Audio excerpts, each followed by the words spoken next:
Welcome into Lombardi's Legends. I am Wags, and joining me as always is my co-host Dane, coming off of a exciting, weird Packer victory. But we're 4-1, Dane, and here we are recording on Sunday evening, live on Facebook and on our YouTube channel, simulcasting, and then we'll also be available for those of you listening later, wherever you download our podcast. So, Dane, how are you feeling after this one? Was this a one beer, a two beer, or like a three beer type affair this afternoon? You know, I don't normally drink beers during the games, Wags, or after the games. I try to keep it as clean as I can, but definitely I cracked a 16-ouncer.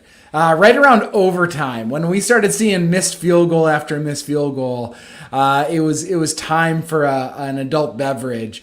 But I'm just glad we came out on top. I'm not gonna lie. It looks a lot better being 4-1 than 3-2. I'll tell you that much. And to go on the road, take care of business against a Bengals team that is certainly up and coming, and to do it without three of your top offensive linemen. You're missing an all-pro and a pro bowler, and your rookie who looks by all appearances to be a stud in the making. You're without your all-pro cornerback. You're without a lot of talent. And to go in there and take care of business, I don't care how you do it. It's hard to do it in this league, and to win that game, I'm impressed by this Packers team. I'm impressed by the resiliency of the team. I've seen Packer teams in the past that would fold up after a couple field goals. That did not happen today. These guys picked each other up. So I'm curious your first initial impressions, but I was really proud of this Packer team. I think we're learning a lot about what this team has. They've got a lot. They got each other's backs this year. There's no doubt about that. Yeah, I think Aaron said it best after the game as post-game presser. He gave credit to a lot of guys individually, and then he finished it off his comment by, and I'm paraphrasing Aaron Rodgers here, saying this was just a team win. And I think that's so true because they weren't perfect in any phase of the game, but everybody contributed in every phase of the game. And, you know, I can live with guys not necessarily making every play. And you can go on down the line. If there's going to be things that happen that just don't go your way, it's when it's the unforced errors that drive you crazy as a fan. But Mason Crosby, just throw this one out. I think first of all, it's not something that we see very often, and it's been an amazing year and a half for Mason in not missing field goals. And it was just, we saw the Bengals kicker struggle kicking into that same end zone today. And so there's something weird about Cincinnati, and I know that they have to kick. It's an open end zone where Mason missed a couple of his kicks. So it's one of those things where you kind of just got to throw it out. But you're absolutely right, Dane. How can you not be impressed with everyone, coming together and doing what they need to do to pull out that win? Yeah, no, I hear you. And I think that let's talk a little bit about this offense, this Packers offense against this Bengals defense. I think that without three offensive linemen, really incredible stuff by this offensive line. Lucas Patrick playing center. He's played guard for the Packers this season. Now he's playing center. Had one poor snap. That's it. I thought overall he had a really strong performance. Josh Nijman now, all of a sudden, he's started 3 games at left tackle for the Packers, and he's played really good football. They're showing more reliance, I think, on him as this is progressing. And it's really fun to watch these guys get after it. And if you didn't know better, I mean, we're pushing those guys, those Bengals defenders, on their heels quite a bit in this game. I thought the run game looked really strong. A couple sacks on Rodgers, but I think overall the offensive line held up incredibly well, especially on the road. I don't care if it's half and half, Packer fans, Bengals fans. It's not easy to go on the road. It's not easy to play against some pretty good front seven of this Bengals. Not a bunch of names, but they play really well as a unit historically this season. So for the Packers to go in and do that, and for this offensive line to do that, Just a credit to them. They were pushing guys around. They played with a chip on their shoulder. And in a game where you could make the case that the Bengals maybe big picture needed this one more than the Packers. They're kind of this up and coming team. For the Packers to go in with a bunch of guys, Packers had a lot of excuses why this game could have gone south. And for them to take care of business says so much about them. But as an offensive line unit, they looked more physical out there today. They looked kind of pissed off. And I was really excited to see that. And they take a lot of pride in winning football games there in Green Bay. For sure. And a lot of the yards on the ground came on that long run by Aaron Jones in overtime. Mm-hmm. So they didn't necessarily run the ball great overall, aside obviously from that one big play. I thought they got away from the run a little bit too much in the second and third quarter. Not really sure why that was exactly. Mm-hmm. Obviously, Aaron got into a bit of a rhythm, so that certainly was part of it. But the offensive line, I thought, really did well. They gave up a couple of sacks today. Those were some situations that Aaron was really holding on to the ball. I said after the game to you that I noticed that Aaron was holding on to the ball a little bit longer today than he was the last couple of weeks. And I'm not sure if that was necessarily a bad thing, although what the Cincinnati defense was doing really well where they were playing up press man coverage, and then they were dropping into some too high looks. And so what that was doing was putting a lot of pressure on our receivers on the edges, but they were also giving up the middle of the field. So that's why we saw Devontae have such a big day. Once he got out of his release, he was able to get open a lot across the middle, and Aaron was just feeding him the ball. The only downside to that is it takes longer for those routes to develop. And so we really needed this offensive line to step up and block a little bit longer today than we were expecting them to the last couple of weeks. That's also why we saw those corners blow up some of those wide receiver toss routes that have been really effective. And Devontae wasn't able to get anything going on those. A couple of those, we had wide receivers out in front to block, and the cornerbacks blew right in and were making the tackles. So I think there's some adjustments that we can make if defenses play us that way. But, I mean, heck, they had to make sacrifices, and I think the Packers are going to be happy with the results, considering they were able to hold up front in that pass protection, I think overall pretty well. And then that allowed them to develop some of those longer plays across the middle. And we saw Devontae Adams just have a big day, career day in terms of yardage as a result. Yeah, career day. I mean, it looks like Madden out there. Matt LaFleur after the game said, well, he's a 99 Madden. So, yeah, of course he's going to do that. But, joking aside, it's incredible. You don't see guys, even in this day and age, you don't see guys get 200-yard receiving days the way that they just did. He just carved them. He carved them up. You mentioned Aaron Jones and A.J. Dillon, Wags, got a ton of touches once again today. Thought that he looked strong running the ball, and he's really adding another dimension, I think, to this offense. You mentioned the Packers, I think, really taking what the Bengals were going to give them, and you said in our Insta Live right after the game, I mean, thank you, Cincinnati, for just not covering A.J. Dillon in the first half, and you were spot on when you said that, but reality is you still have to make the play, and Dillon has really soft hands out of the backfield. They're relying on him more and more. It's fun to see this 1-2 punch come to fruition because I think it's kind of everything we would hoped it would be through 5 weeks is what it's becoming. I love watching A.J. Dillon out of the backfield, and all this is doing is keeping Aaron Jones fresh. The fact that you can go in, you can grind out a 25-22 victory on the road in overtime, and Aaron Jones only has to touch the ball 14 times, rushing the ball, and is still able to have a productive day, says everything you need to know that they have a balanced rushing attack right now.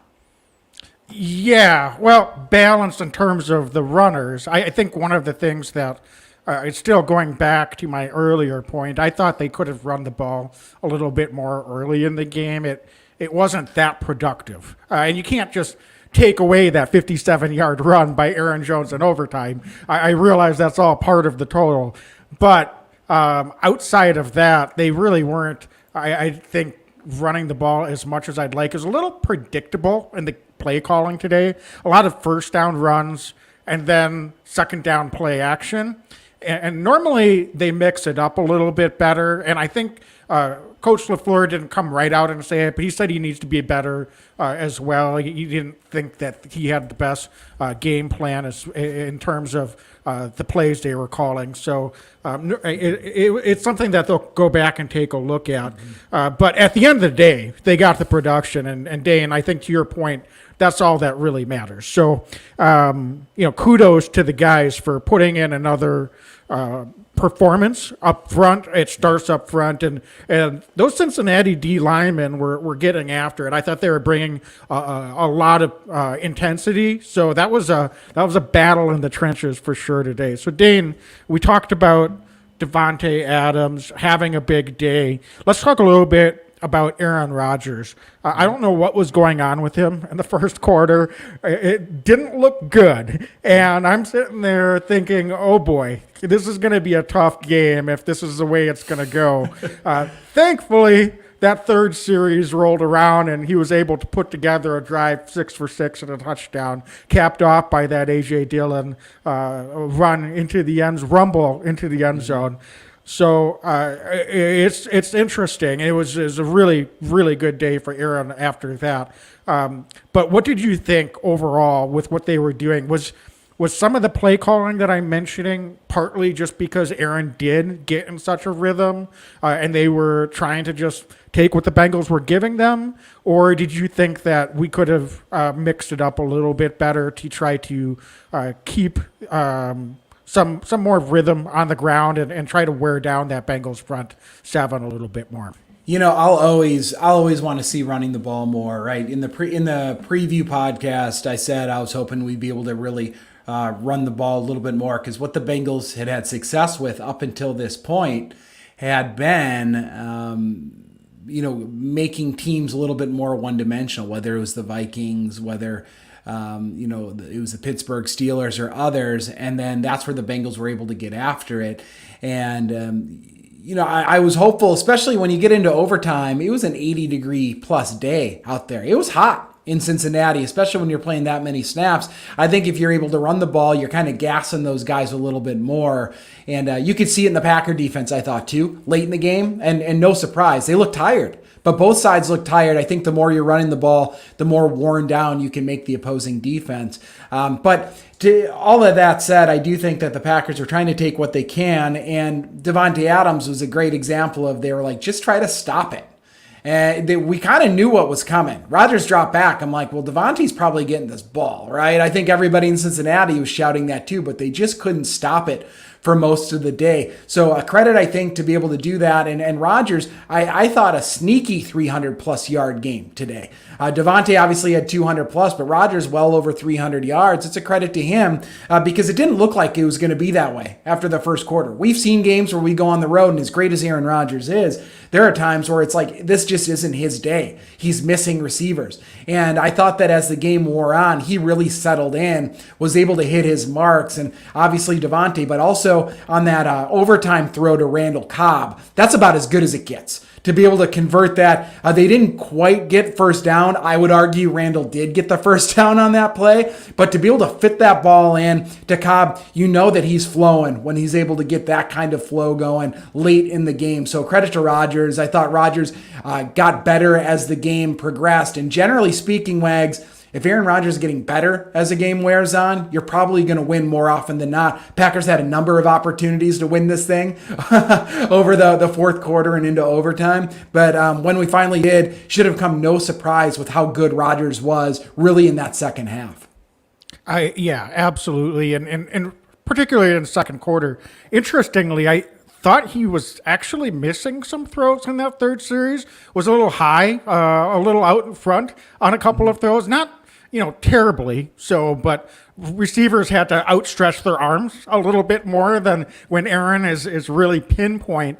But thankfully after that, he seemed to settle in.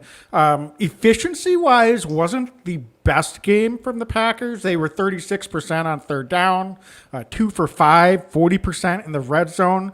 So anytime you have a day like that offensively and then you turn the ball over with an uncharacteristic Aaron Rodgers interception on the road, it's a good sign if you're able to, again, come away with a win.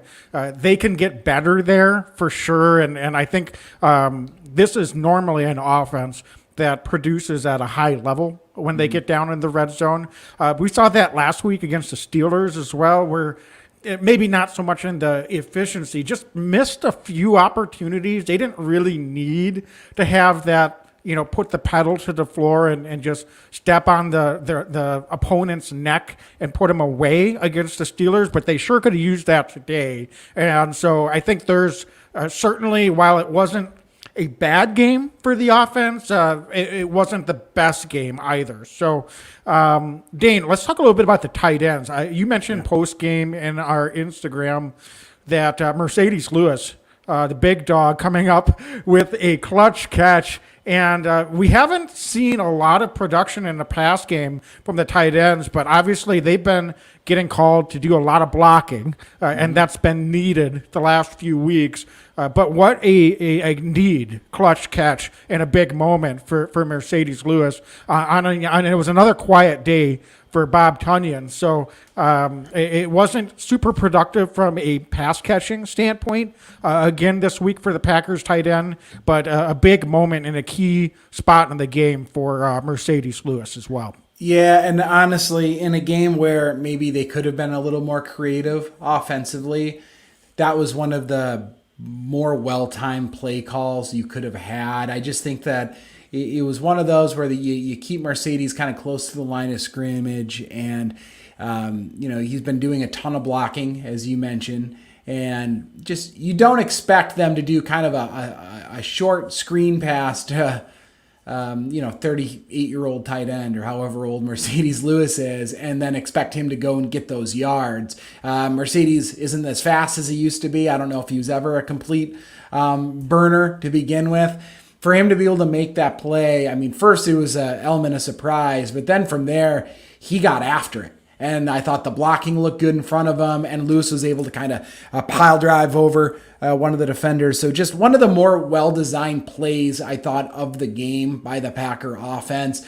Some of the plays earlier were just pure athleticism, I thought, Davante Adams being Davante Adams. But from a purely scheme perspective, that play to Mercedes Lewis was kind of one of those bravo moments from the Packers coaching staff to draw that one up. And for them to be able to complete that and keep those chains moving was just incredible in that moment in the game. Yeah, it's one of the things with the tight end production that's been missing this year is not just this week, and I thought the Bengals did a really great job of this, but actually most of the season, the play action weak side bootleg, where Aaron rolls to his weak side and usually has a couple of tight end options out in the flat, has been getting defended extremely well against this Packers offense this year. Mm-hmm. So I think Coach LaFleur and Coach Hackett may want to take a look at that, because that's been kind of a big part of this Packers offense the last couple of years. And it seems like the book is out on those reads and those plays. So they may need to make a couple of adjustments there. It's not so much the play call itself as much as teams seem to know how to defend it and seem to almost see it coming. I'm not sure it's predictable in as much as perhaps there's something that they're picking up on tape as well, because they're not giving Aaron time to make the read, and the receivers don't seem to be getting open. So it's getting well covered. So that's something that we'll have to take a look at. I'm not as concerned about those wide receiver tosses that the Bengals, you just got to tip their cap. Yeah. Their corners did a great job of covering those today. They just blew them up. One of those plays, we had Cobb and EQ out front, and Adrian Amos just, basically whiffed the corner. He ran right by him. I mean, that might have been a nice 10-yard gain if he just throws his body in front of the corner. So that's more an execution thing than a play call thing. But obviously, we may want to see if we have something where one of those other receivers is able to do a slip route, and perhaps we can do a play.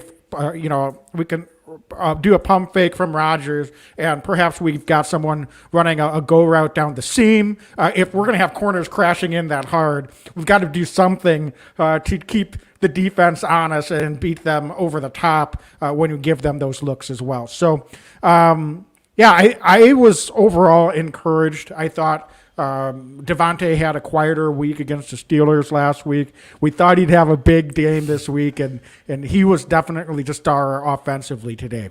Yeah, no doubt about it. No doubt about it. Anybody else on the offensive side of the ball? I thought, Cobb outside of first of all, I think Cobb's been worth everything based just on the last couple of weeks moving the chain. It's nice to have him in Green Bay. Adds a dynamic that I don't think we've had the last couple years offensively, especially with MVS out. But even without him, Cobb just moving the chains is going to be important.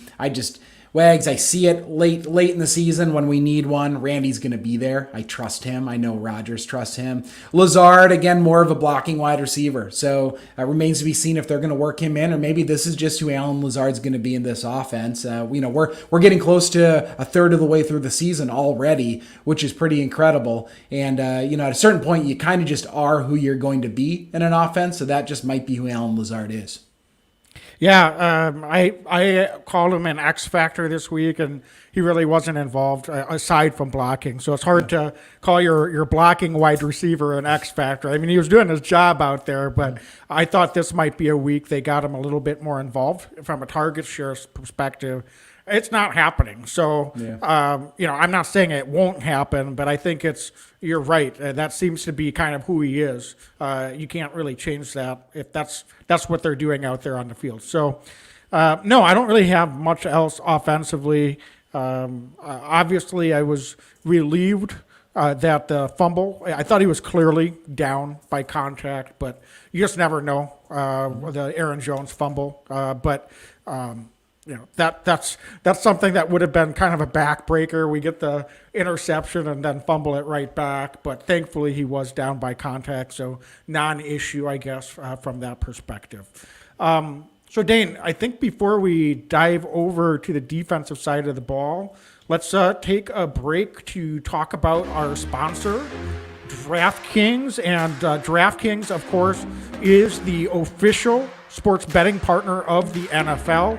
So this week, new customers have a special offer where they can bet just $1 on any NFL game and win $100 in free bets if either team scores a point.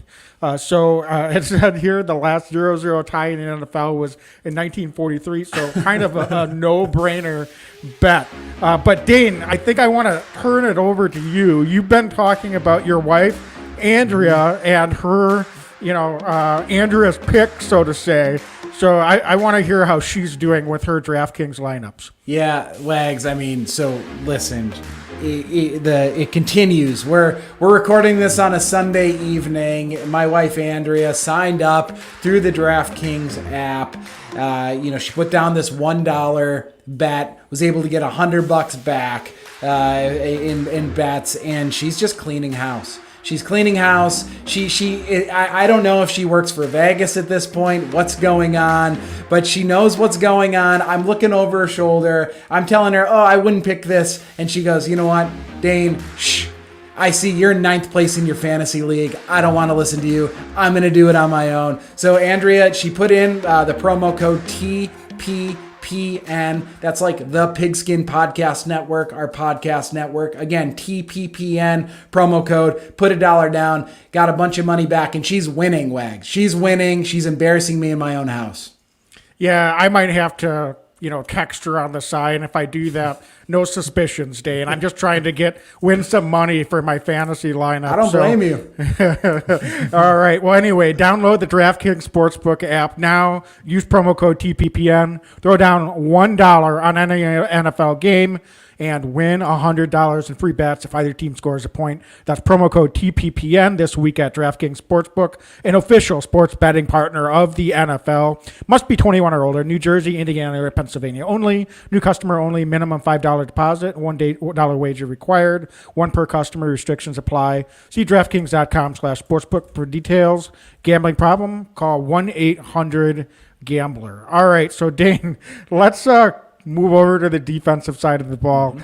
Can't help but be encouraged considering, another week, another man down, and our best defensive player, Jair Alexander. Obviously, we all knew he was going to be out this week, but this defense held their own. I mean, we only gave up 22 points. Just looking at this from a macro perspective, in a game where we went to overtime, the Bengals were able to, move the ball effectively at times. Jamar Chase is a big-time receiver, had a big game, and we're without our best corner. So, we have the odds stacked against us in a way. Joe Mixon, who I thought was not going to play today, was able to go, albeit not probably 100%. They gave him a run. So they've got the horses, and I thought this defense as a whole just really, really stepped up to the plate. Yeah, I would completely agree, Wags. I mean, it was interesting because it was kind of a mix of a cast of characters here. Some of them are guys that we're used to seeing. Some guys maybe not as much. But let's start with Kenny Clark. I talk about him every week, but he's been so good this season. He's definitely trending towards one of those career type seasons. He had 6 total tackles, but it just look past the statistics with Kenny Clark. He's moving mountains out there. He was so disruptive up the middle, and I don't care who you are at quarterback, if you've got a guy coming up the middle in your face, it makes your job so much harder. I saw Kenny Clark blow up run plays a number of times. I saw Kenny Clark cleaning up plays where some of his teammates were able to get a push and Kenny kind of came in and made the tackle. But whether it's the pass rush, whether it's in the run game, Kenny Clark was just a maniac out there once again today. He really was. He's taking on double teams. He looks as good as I can remember a defensive lineman for the Packers in the last number of years. He's played really sound football. His motor's been good. So I think it really starts with Kenny Clark, especially when we're down Zadarius Smith, right? And we're down Jair Alexander, and we're talking our studs right now are out, and you're not doing anything if you don't have guys up front taking care of business. And I think Kenny Clark right now is doing that as well as he's ever done it in his career. And I do not say that lightly. He's playing phenomenal football right now. Yeah, I couldn't agree more. And we need him. Yes. You said we're down these impact players. He's like the third impact player on this defense, with apologies to Devondre Campbell, who might be our defensive MVP right now. Yeah. Not for what we're paying him. The dude is just playing lights out. But I mean, when you look at this defense coming into the year, it's Kenny Clark, it's Zadarius Smith, and it's Jair Alexander. Well, 2 of those guys are down. So this is a defense that really revolves around, can Kenny Clark be disruptive up the middle? And when he's doing that, it makes everyone else's jobs a lot easier. And that's just real leadership, and that's what being a impact player in this league is all about. I don't know if I don't watch all at 32 NFL teams every Sunday, Dane. But I say this without hyperbole. I really don't know if there's anyone else in the league at that position that I'd rather have right now than Kenny Clark, than the way he's playing football. We just have to appreciate this, and I hope, for Pete's sake, I hope, knock on wood, he stays healthy, and if he can keep playing at this high level, this Packer defense can keep getting better and better as this season goes along. Yeah, a couple other guys. Dean Lowry, I thought, had a really nice game early, especially the first half. Thought he played some pretty good football.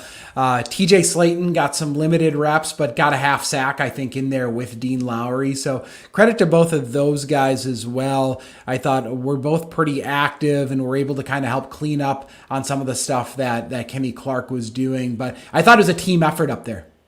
And can I just interject that TJ Slayton, he was getting a push on 2 guys. He was getting double teamed, and he was getting a strong push up the middle. So if it's plays like that, that's going to stand out on tape, and he might be getting more and more reps if he continues to do that as well.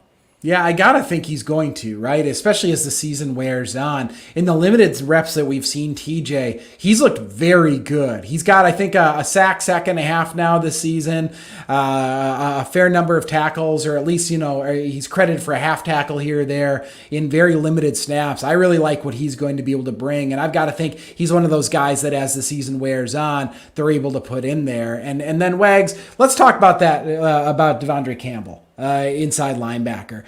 Left for a little bit in the game. He was injured, came back in. It was noticeable when he was not on the field. Comes back in, ends up with a ton of tackles, is able to make a stop and force a field goal attempt that was missed by Bengals kicker. I believe that was in overtime. Had that big key interception where 99 out of 100 times, that's the sealer, and Mason Crosby hits the field goal. Just can't say enough about what Devondre Campbell is doing for this Packers defense. It's clear that guys are feeding off of him. Some guys just have a knack for being at the right place at the right time. Campbell seems to be that guy. He's had a couple interceptions this season. He's got the fumble recoveries, and he's just making tackles, and he's not making tackles 4 yards downfield. He's making tackles at the point of attack, and I just can't say enough about how good he's been. And Aaron Rodgers in his press conference actually gave credit to the front office today, I believe I saw, and said he's like, how was this guy on the street? Just like a huge credit to us being able to bring him in. So I think he's turning heads across the board right now, Wags. Yeah, I mean, how can he not, the way that he's been playing? As I said, I would say, our defensive MVP at this point of the season. And he's playing just excellent football, anchoring the middle of the defense. I guess inside linebacker can actually be important on a defense day. Weird. I never would have thought. So anyway, it's hard to pay everyone. I get it. But what can you say about the guy? He's been worth every cent so far. So I was happy to see he was able to go out back on the field and seemed no worse for the wear. Went right back to making impact plays that you mentioned.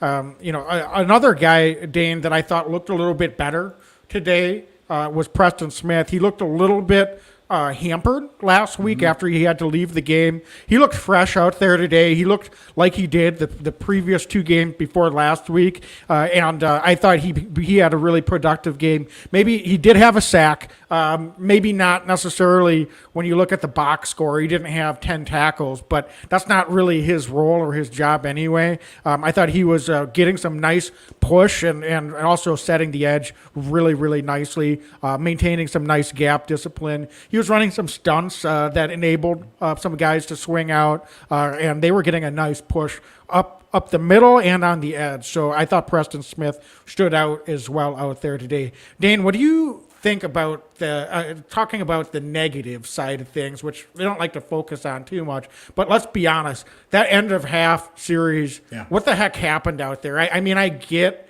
that, probably 99 times out of 100, if you look at that play in slow motion, not really sure how that ball got through the outstretched arms of Darnell Savage. Yeah. That said, was that a situation where, you got to have a little bit more discipline in recognizing your beat the guy got behind you in a situation when it shouldn't happen, and play the man, and you probably end up being able to deflect or to break up that pass versus making the home run play, trying to make an interception or knock the ball down. Or do you think, he just did what he had to do given where he was on the field?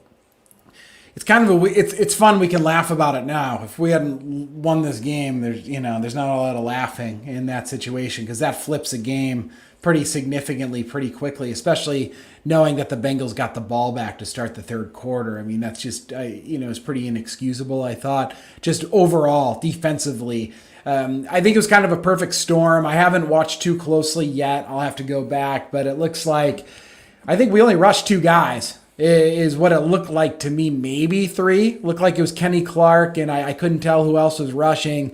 And you're right, Savage, I don't know. I mean, Chase is remarkable, Wags. He's a very talented young wide receiver, and he's one of those guys you can tell we're going to be talking about 5-10 years from now. He's going to still be talking about because he's that good of a receiver. You can tell he's one of those up-and-comers. But he was able to find that soft spot. Looked like Savage was able to get there and just wasn't able to make the play on it. And I agree. I mean, the last thing that can happen is a touchdown on that play. So I don't know exactly what the nuts and bolts were. I know after the game, Savage said it's not going to happen again. I hope it's not going to happen again. But I can't tell if that's all on the backfield. I mean, Burrow had all day to throw the ball. So that doesn't help anything either. I don't know how long. He probably had 7 seconds, Wags, to sit back there and sling that ball. And I don't care who you are, you can't expect DBs to be able to cover somebody for that long either. So I think it's kind of a combination deal there. Well, yes, but I disagree that you should be able to let someone get behind you when you're the safety. That's the part that's bothersome. Yeah, he did have way too long to throw. Chase lined up on the left boundary, ran a deep post corner, and then just kept going across the right side of the field. So the only thing I'll say is Darnell Savage, he's still a young player. He's an extremely talented player. Occasionally has a propensity to try to make the high impact home run play when the smart play would be the better decision. And, I get that.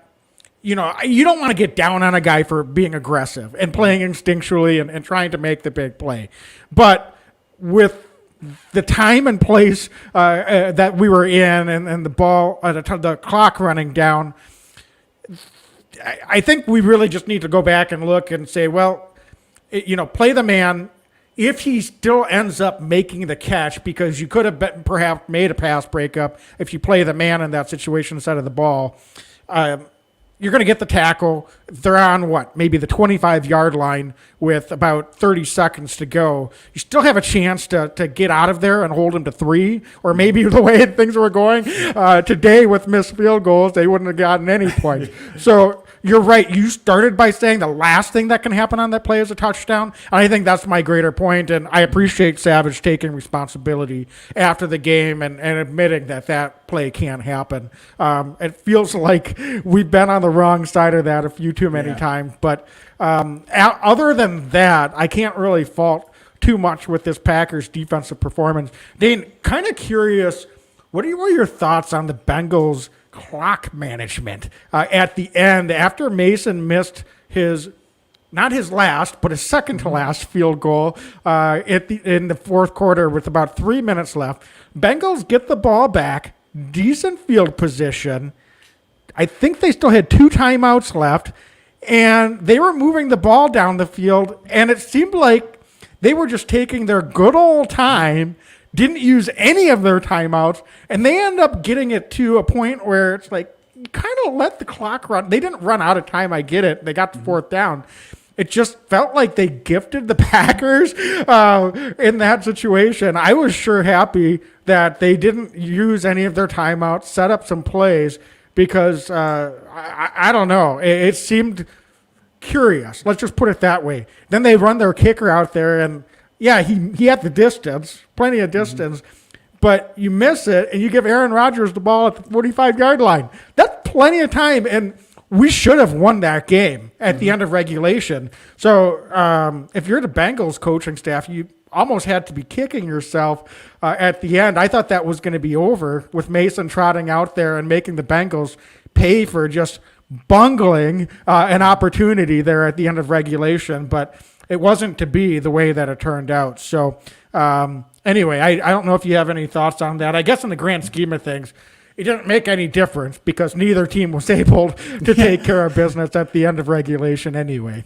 Yeah, we gave him a few more chances after that, Wag. So I guess it didn't matter. But I hear you. I think that, if you're Bengals, they're probably sick to their stomach on that clock management. I think that Higgins had a drop on third down late that would make them sick too. That I feel like could have probably sealed it for them. So they've probably got a few things that they're going to be going back and looking at. And I'm just glad we were able to capitalize on it eventually, because you normally don't get this many chances to win a game and then actually win the game. in this league. Normally you get a chance, and after that, you're in trouble if you're not able to capitalize. But both teams were kind of looking at each other, making mistakes in the kicking game. I'm just glad the Packers were able to finish that one up and close it out. Otherwise, I'd be a little sick to my stomach talking about this game today if we wouldn't have won it, because I feel like the opportunities were there, and it's so hard to win in this league. It sure is. And for the specialists today, Corey Borkes and Mason Crosby, certainly a day to forget for both of them. However, Mason said it best. He just said, well, I just remember the last kick, and it feels pretty good right now. So I think that's about all you can say about that in that situation. You touched on it, Dane, just kind of taking a step back. Now we've got 2 wins on the road, both on game-winning field goals. In a way, it is hard to win, and I felt like we were the better team in both of those games. Talking about San Francisco and then today. Today, it didn't feel like we deserved to lose, but we sure weren't necessarily deserving to win either. So it's taking nothing away from them because we ended up doing just enough to get the win, but it's not a stretch to think that we could have dropped one or even both of those games, but at the end of the year, it doesn't matter. We're able to pull out 2 road victories, and that's all that really matters at this point. And now the Packers sit atop the NFC North at 4-1. And Wags, I'm curious, the Mason Crosby, the drama of it all. They asked Coach LaFleur after the game, and I was impressed, honestly, by his candor. And they asked him, did you think about on that 4th and inches not going with Crosby and going for it? And he flat out said, yeah, he did. He thought about it. And it sounds like he went up to Mason Crosby himself and said, are you good? And Crosby assured him, yeah, I can make this kick. If I'm not mistaken, it sounds like Rodgers also went up to the special teams coach, Drayton, and asked, is he going to make this? And Drayton said, heck yeah, he's going to make it. And Rodgers said, okay. Very interesting, though, the dynamics, I guess, of what that says in the locker room and with these guys. It sounds like Aaron Jones went up to Crosby after he'd missed a couple, told him he loved him. He was the first one to greet him after the field goal. Winning teams have each other's back. And you can't say enough about it. Some teams just have that extra something. They like to play for each other. There's a trust factor there. And even with Crosby having one of those days where it just wasn't his day, what does it say to you that the team went back out there again? What does it say to you that the coin toss, they rolled Crosby out there? I think that there's a lot to be said about that on LaFleur's end to kind of keep Crosby engaged, especially in that coin toss moment. To me, that was LaFleur saying, Mason, we need you still here. You need to be involved in this. So what's your take on just overall the behind the scenes, the stuff that you can't see necessarily on camera?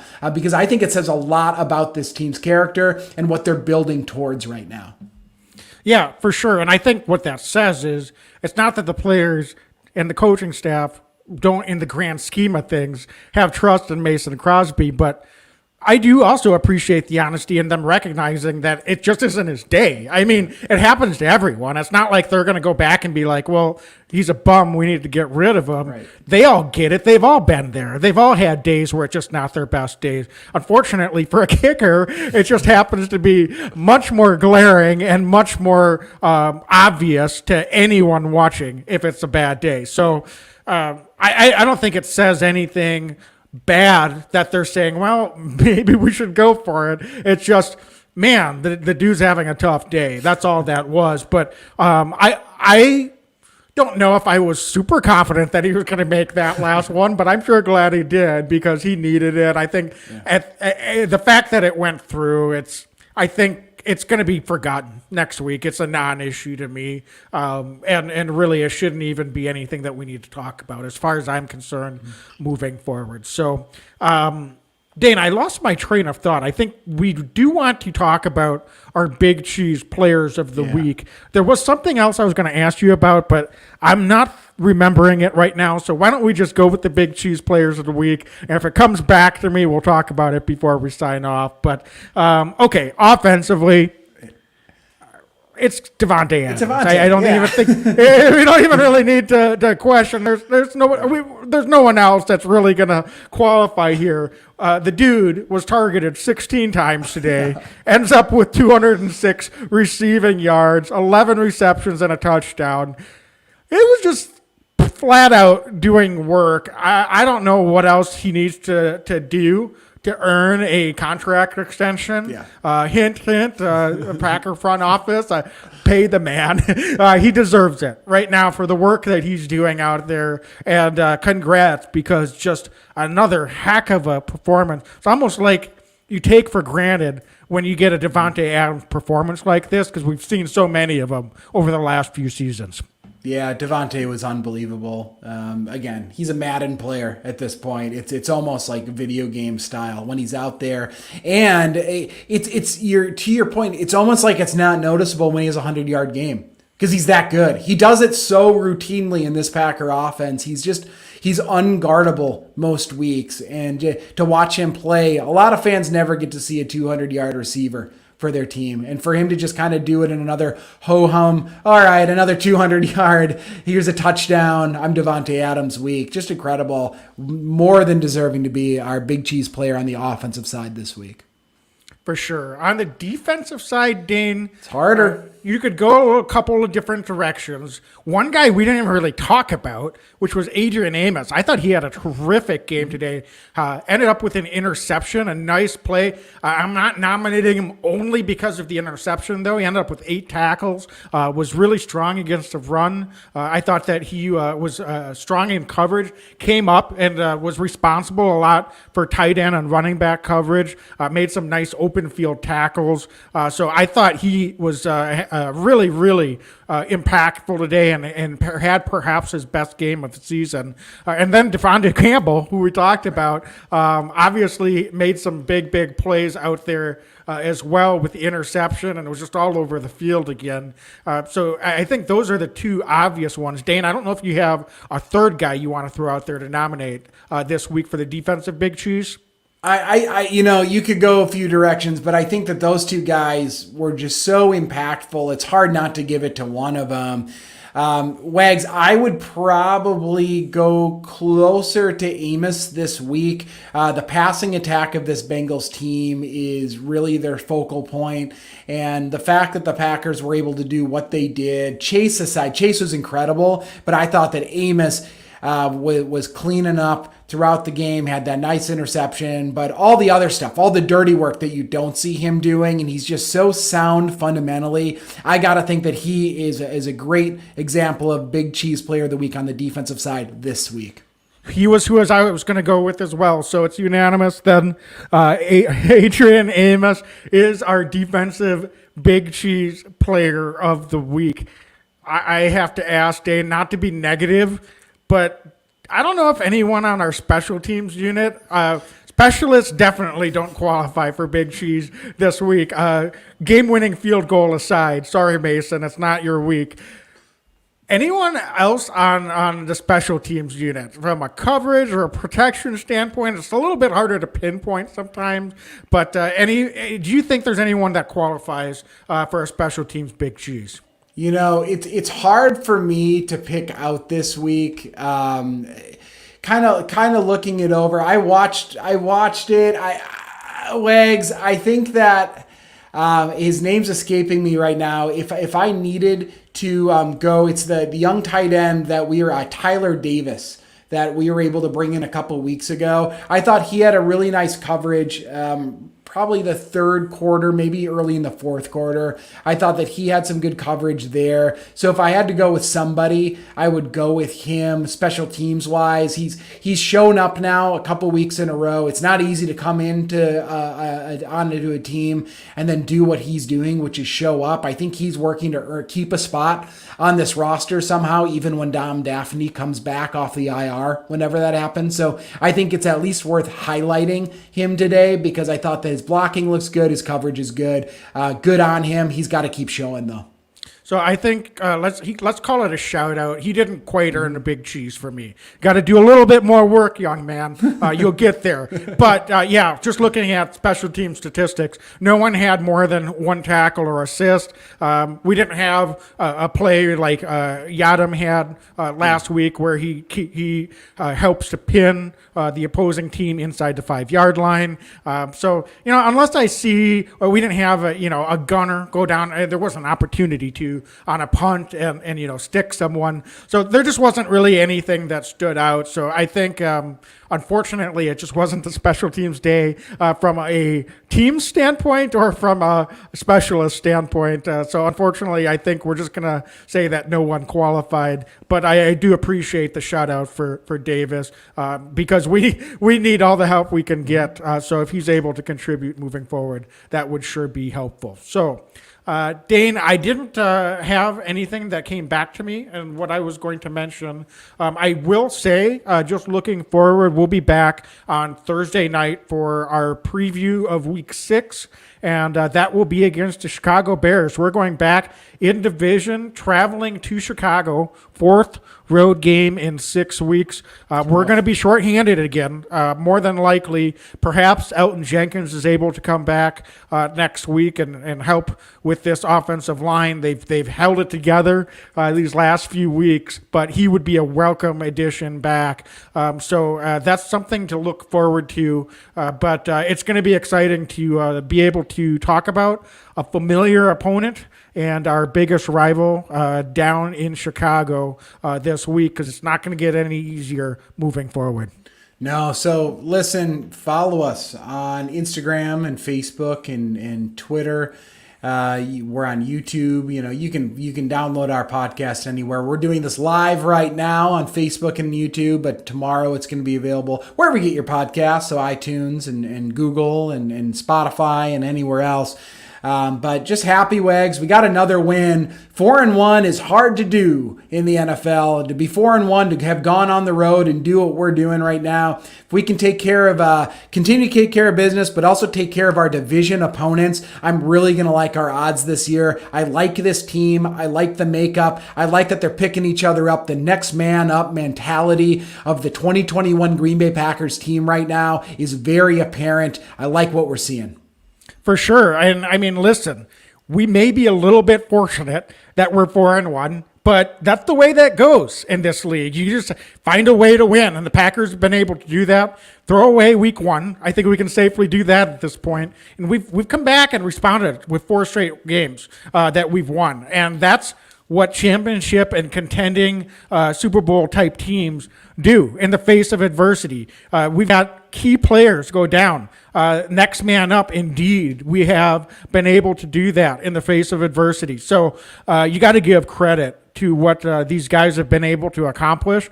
And heck, we may be due for a little bit of a letdown game, but I'm kind of happy that we've got a rival coming up and that it's on the road. I think that's going to keep everyone's attention focused and understanding there's still some things to clean up. And I'm looking forward to this next one. It's always fun to go down to Chicago. Randall Cobb time down in Chicago and Soldier Field. So that's going to be my early sneak peek X Factor for next week, Dave. We might have a double X Factor. We might have a double X Factor. Yeah. We'll have a few nights to think about that. So, folks, thanks so much for joining us here on the live. We'll be back 7:30 on Thursday night here on Facebook and YouTube. Don't forget to subscribe and follow. Yes. And thanks so much for joining us. Be legendary and go Pack Go. Go Pack Go.